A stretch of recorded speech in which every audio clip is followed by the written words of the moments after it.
দীর্ঘ 15 বছর পর কিন্নাহারে দাসকল গ্রামে হনুমান মন্দিরের উদ্বোধন ও বিশেষ পুজো পাঠ ও হরিনাম সংকীর্তনের মধ্য দিয়ে হনুমান মন্দিরের দ্বারোদ্ঘাটন হয়ে গেল কিন্নাহার থানার দাসকল গ্রামে। মঙ্গলবার সন্ধ্যায় ভাষামাঠ শ্রীরামকৃষ্ণ প্রেম বিহারের মহারাজ স্বামী তত্ত্বস্থিতানন্দজি দ্বারোদ্ঘাটন করেন ওই মন্দিরটির। এদিন পুজো পাঠ ও অনুষ্ঠানে সামিল হয়েছিলেন বিশিষ্ট ব্যক্তিবর্গ থেকে এলাকাবাসীরা। মন্দির নির্মাণের অন্যতম উদ্যোক্তা কৃষ্ণচন্দ্র কুণ্ডু জানান, দীর্ঘ 15 বছর পর রাজ্যে পালাবদল হতেই অনেক ঘাত প্রতিঘাত পেরিয়ে এই মন্দির নির্মাণ করা সম্ভব হয়েছে। কিন্নাহার থেকে শুভদীপ গুইয়ের রিপোর্ট, বিগ নিউজ বাংলা।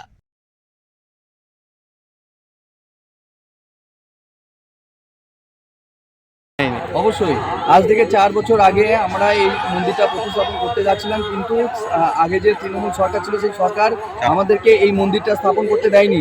বিভিন্ন বাধা উপেক্ষা করে আমরা কিন্তু আজকে যে বিজেপি সরকার এসেছে, বিজেপি সরকার আসার পরে কিন্তু আমরা এই মন্দিরটা স্থাপন করতে পেরেছি। তার আগে কিন্তু এই তৃণমূলের জিহাদি সরকার ছিল, সেই জিহাদি সরকার কিন্তু আমাদের এই মন্দিরটা প্রতিস্থাপন করতে দেয়নি, যার জন্য অনেক বাধা বিপত্তিকে এড়িয়ে আমরা যে জয়লাভ করেছি, বিজেপি সরকারকে এনেছি, সরকারকে আনার পরে কিন্তু আমরা এই মন্দিরটা স্থাপন করতে পারলাম। তার আগে কিন্তু এই মন্দিরটা স্থাপন করতে পারিনি।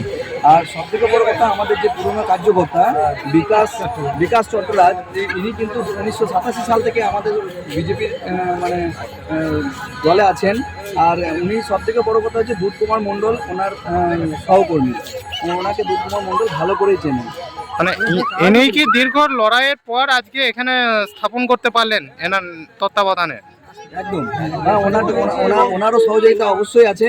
উনি দীর্ঘদিন ধরে লড়াই করেছেন, এনাদের সঙ্গেই ছিলেন। তো লড়াই করার পরে কিন্তু আমরা এই মন্দিরটা স্থাপন করতে পেরেছি। সব জায়গাতে আরও খুবই আনন্দের বিষয় যে ওনার মতন মানুষ আমরা এখনো পর্যন্ত আমরা বিজেপি আমরা একটা ভালো মানুষকে আমরা পেয়েছি রাজকন্যা। এতে কি গ্রামবাসীরা খুশি আজকে? আমরা 100% খুশি, একদম আমরা 100% খুশি, খুবই আনন্দিত। জন্য হিন্দু ধর্মের অনেক দিক, অনেক শাখা, যেখানে নিরীশ্বরবাদও আছে, ঈশ্বরবাদও আছে। আমরা ঈশ্বরবাদী, আমরা ঈশ্বরকে নিয়ে চলি। সেই ঈশ্বরের এক রূপ হচ্ছেন, প্রতিনিধি হচ্ছেন আমাদের হনুমানজি। সনাতন ধর্মের প্রতিদিনই ধ্বজা উড়িয়েছিলেন বিশ্ব মানচিত্রে।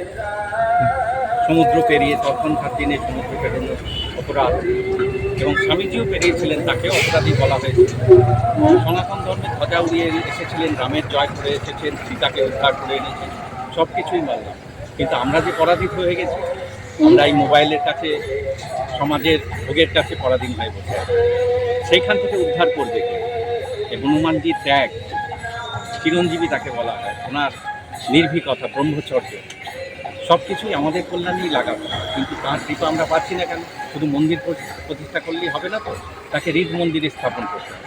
আজকে দাসকল গ্রামের এই সুন্দর অনুষ্ঠানে আমরা যেন তার উপস্থিতি হৃদয়ে টের পাই, সেই শুভেচ্ছা আমি করে গেলাম।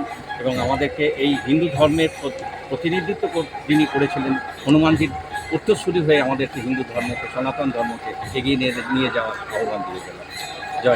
যে সমস্ত হিন্দু এখনো মঠ মন্দিরগুলো রয়েছে, সেগুলিতে এখনো বিভিন্ন জায়গায় পূজা অর্চনার ক্ষেত্রেও সমস্যা হচ্ছে বা সংস্কারের কাজের অভাব রয়েছে, সেগুলো দিক থেকে বলছেন যেখানে বাধা নেই সেদিন সেই কাজ হয় না, সেই কাজ নয়। বাধা যেখানে নেই সেটা কাজ নয়, যেখানে বাধা আছে সেখানেই তো জয়। বাধা থাকবেই, আমাদেরকে সেই বাধা এড়িয়ে আমাদের মন, যে কথাতে আছে যে সব পরিষ্কার করতে হবে, তার আগে মনকে পরিষ্কার করতে হবে। মনকে পরিষ্কার করে এগিয়ে চলো, পথ দেখা হবে। স্বামীজি বলছেন, দেখ, যদি স্বামীজির কাজ ভেবে স্বামীজিকে নিয়ে মাতামাতি করিস, তাহলে আমি ঘাড় মটকাবো। আর স্বামীজির কথাগুলো নিয়ে মাতামাতি করিস, যেগুলো বলে গেছে, কাজগুলো বলে গেছে, তাহলে আমি ঘাড়ে চেপে এগিয়ে নিয়ে যাবো।